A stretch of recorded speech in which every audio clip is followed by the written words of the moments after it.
अस्सलाम वालेकुम दोस्तों, तुसी वेखदे पे हो पाक पतन पंजाब टीवी ते मैं तुहाडा मेज़बान मुहम्मद जाफर।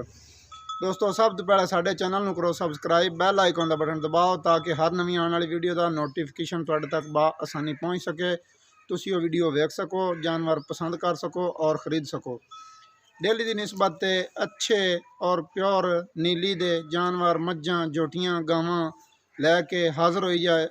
व्यापारियों के नेड़े नहीं जाते, पहले पुछी दे मझ कित्थे खड़ी है कित्थे नहीं। वो व्यापारी तो नहीं, जे कोई कवे नहीं तो फिर जाइदा है, जे कोई कवे व्यापारी है तो फिर नहीं जाइदा। अज भी एक घर विचों पुछ लवांगे दूजे ने तीजे ने किनवें सूए जोटी लैके हाज़र होया। कैमरामैन तुहानूं तसल्लियां करवा दिंदा है। बाकी सारियां गल्लां मालक की ज़बानी भी सुनांगे कि बाई जी ये किन्ने दिनां दी सूई है, सून वाली है, किनवें सूए, वो सारियां गल्लां मालक की ज़बानी सुनवा दिसें। दोस्तों अख माशाल्लाह खब्बी साइड वाली सारी सफेद है, खूबसूरत है। सज्जी साइड की अख जी है वो जवाब है कुकरा है। मगर मझ नूं बड़े प्यारे ने वाने दियां कैमरामैन साहब मेहनत करके तसलियां करवा रहे हैं, क्योंकि कैमरे तो मझ थोड़ी जी डरदी पई है, महसूस करती पई है कि भाई डॉक्टर आ गए ने या मेरे नाल की करूँ ने ते की नहीं करूँ। कैमरामैन साहब अगे पिछे होकर मेहनत करके ते भरावां नूं करवा रहे हैं तसलियां। सोहणियां वंडां ने 3-3 इंच दियां ने या 4-4 इंच दियां ने। कैमरे की नज़र है कि ਜਿਹੜੀਆਂ गिफ्ट ਦੀਆਂ ਹੋਣ ਤੇ गिफ्ट ਦੀਆਂ आखी ਦੀਆਂ ने, जे ना होण ते गल पूरी करने। कोई ज़्यादा तरीफां या वध गल्लां असीं कदे नहीं कीतियां। बाकी गल जिहड़ी है ये निक्किया सानूं ना है, बस बस ज़्यादा इनू तंग ना करो, छेड़ो नहीं। कैमरेमैन ते बड़ी भी मतलब है कैल होई खड़ी है।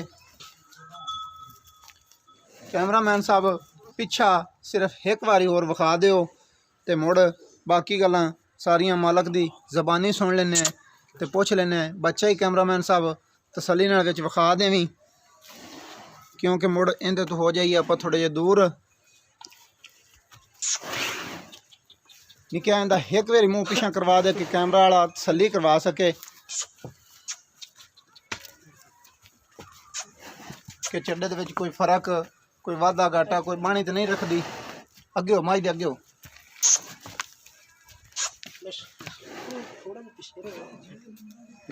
कैमरामैन साहब जी बड़ियां तसलियां करवा रहे हैं मेहनत करके। हवाने दियां भी मगरों हड्डी खूबसूरत है, पुट्ठा खूबसूरत है, पुछल डोर वर्गा है, टुटिया फुटिया होया नहीं है। वाना क्लीयर हो गया, दुन्नी कोड़ी तो पा के थण मुठ मुठ दा, वंडा बड़ियां खूबसूरत ने। बच्चा ही कैमरामैन ने विखाता है। हुण साध लेंदे अगे मालक नूं, सारी गल उन्हां दी ज़बानी सुन लैंदे हैं। मझ खून खान चंगा, थोड़ा ही कैमरामैन पिछे हट चलो ताकि ये डरी खली है तो कि किला ही ना फट जाए। अस्सलाम वालेकुम जी। की नाम है भाईजान? जी कमर जमान। कमर जमान भाई, कमर जमान है। मझ अपनी महसूस सानू ही हो रहा घर दी है, क्योंकि डरदी पई है। घर दी है? हाँ जी जी घर। अच्छा, ये किनवे सूए है? ये जी दूंजण मज है। दूजे सूए है? हाँ जी। किनवा दिन हो गया सूई नू? इन्हें जी 4 या 5 दिन हो गए। 4 तो 5 दिन हो गए ने सूई नू। ये जिहड़ा हाज़र वक्त दुध करदी पई है वो किन्ना है? इनका जी 4 किलो होगा कट्टे में। 4 लीटर एक टाइम का है? हाँ जी। दोवां टाइमां दा रला के दस दे, दोवां टाइमां दा किन्ना? 8 किलो। फैमिली गल्लां करी जिहदे विच वाधा घाटा ना होवे, क्लीयर गल्लां होण। जी चो ते चेक करा सा। 8 लीटर दोवां टाइमां दा है। बच्चे नू एक थण छड्डना है या रूटीन नाल मूँह वगवा के? सर एक थण अगला अगला छड्डदा ना पिछला? अगला एक थण बच्चे नू छड्ड के 8 लीटर दोवां टाइमां दा दुध है। हुण इहदे प्यार मुहब्बत वाले जिहड़े पैसे न वो सानू फाइनल जियां गल्लां करी। फाइनल तो इंदी जी 1 लाख ते 2 लाख ते 40,000 है। 2 लाख ते 40,000? हाँ जी। 2 लाख ते 40,000 कोई प्यार मुहब्बत कर साडे नाल कि असीं बड़ा सफ़र करते हैं तो 125 साडा जिहड़ा घाटे दे विच रिंगदा आया है तो बड़ा तेल भी साड़ते हैं। प्यार मुहब्बत कर साडे आयां दा कोई कदर करके भी प्यार मुहब्बत करते किवें गल हो जासी फाइनल?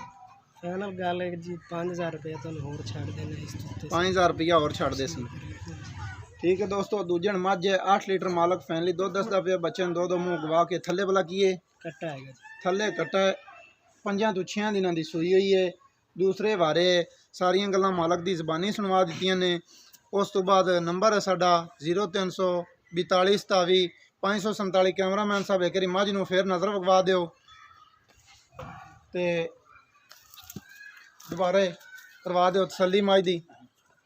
मझ नूं ला लिया थोड़ा जिहा छड्ड के ना ਤੇ ਹੈ ਤਾਂ ਡਰਦੀ ਹੈ ਪਰ ਫਿਰ ਵੀ ਇਹਨੇ ਕਿਤੇ ਉੱਡ ਨਹੀਂ ਜਾਣਾ, ਛੱਡ ਕੇ ਥੋੜੀ ਜਿਹੀ ਤੋਰ ਮੱਝ ਦੀ ਜਿਹੜੀ ਹੈ ਤਸੱਲੀ ਹੋ ਜਾਵੇ ਕਿ ਕੋਈ ਲਿੰਗ ਲੁੰਗ ਤਾਂ ਮੱਝ ਨਹੀਂ ਮਾਰਦੀ, ਕਿਉਂਕਿ ਜਦੋਂ ਮੱਝ ਤੁਰ ਪੈਂਦੀ ਹੈ ਉਦੋਂ ਸਾਰੀਆਂ ਗੱਲਾਂ ਕਲੀਅਰ ਹੋ ਜਾਂਦੀਆਂ ਨੇ। ਬੱਧੀ ਖੜੀ ਮੱਝ ਕੁਝ ਹੋਰ ਨਜ਼ਰ ਆਉਂਦੀ, ਜਦੋਂ ਮੱਝ ਟੁਰਦੀ ਹੈ ਉਦੋਂ ਕੁਝ ਹੋਰ ਨਜ਼ਰ ਆਉਂਦੀ ਹੈ। ਇਹਨੂੰ ਥੋੜ੍ਹਾ ਜਿਹਾ ਛੱਡ ਦੇ ਕਿ ਇਹ ਅਗਾਂ ਲਵੇ ਥੋੜੀ ਜਿਹੀ ਟੁਰ, ਤੇ ਕੈਮਰਾਮੈਨ ਸਾਹਿਬ ਕਰਵਾ ਲਵੇ ਤਸੱਲੀਆਂ। ਕੈਮਰਾਮੈਨ ਸਾਹਿਬ ਥੋੜਾ ਜਿਹਾ ਪਿੱਛੇ ਰਹੋ ਤੇ ਬਸ 4 ਕਦਮ ਮੱਝ ਤੁਰਦੀ ਵਿਖੀ ਜਾਣ ਦੇ। ਕਿੱਲੇ ਵਾਲੂ ਪੈੜਾ ਨਾ ਕੱਢਿਆ, ਪੈਰ ਵਾਲੂ ਕੱਢਿਆ, ਕਿਉਂਕਿ ਪੈੜਾ ਪੈਰਾਂ ਦੇ ਹੇਠ ਨਾ ਆਉਂਦਾ ਫਿਰੇ। ਤੇ ਟੋਰ ਕੇ ਥੋੜੀ ਵਿਖਾ ਦਿਓ ਬਸ।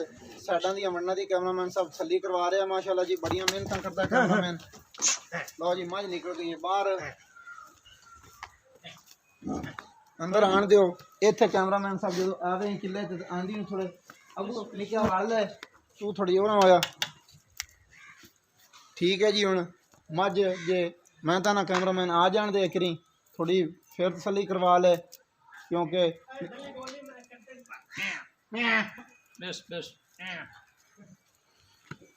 ਆਂਦੀ ਪਈ ਆਂਦੀ ਇਹ ਜੀ ਘਰ ਦੀਆਂ ਮੱਝਾਂ ਐਵੇਂ ਹੀ ਡਰਦੀਆਂ ਨੇ ਦੋਸਤੋ, ਜਦੋਂ ਆਂਦੀ ਪਈ ਉਹ ਤੇ ਫਿਰ ਤਸੱਲੀ ਕਰਵਾ ਦੇਣੀ ਕੈਮਰਾਮੈਨ ਸਾਹਿਬ, ਕਿਉਂਕਿ ਮੱਝ ਆ ਗਈ ਹੈ ਟੁਰਦੀ ਵੀ ਖੀਜ ਜਾਵੇਗੀ। ਬੇਸ਼ ਠੀਕ ਹੋ ਗਿਆ ਇਹਨੇ ਜੀ, ਹੁਣ ਕੋਈ ਨਹੀਂ ਆਣਾ ਸਾਨੂੰ ਜੀ। ਹੁਣ ਦਿਓ ਇਜਾਜ਼ਤ, ਨਵੀਂ ਵੀਡੀਓ ਦੇ ਵਿੱਚ ਹੋਵਾਂਗੇ ਹਾਜ਼ਰ। ਅੱਲਾ ਹਾਫਿਜ਼, ਪਾਕਿਸਤਾਨ ਜ਼ਿੰਦਾਬਾਦ।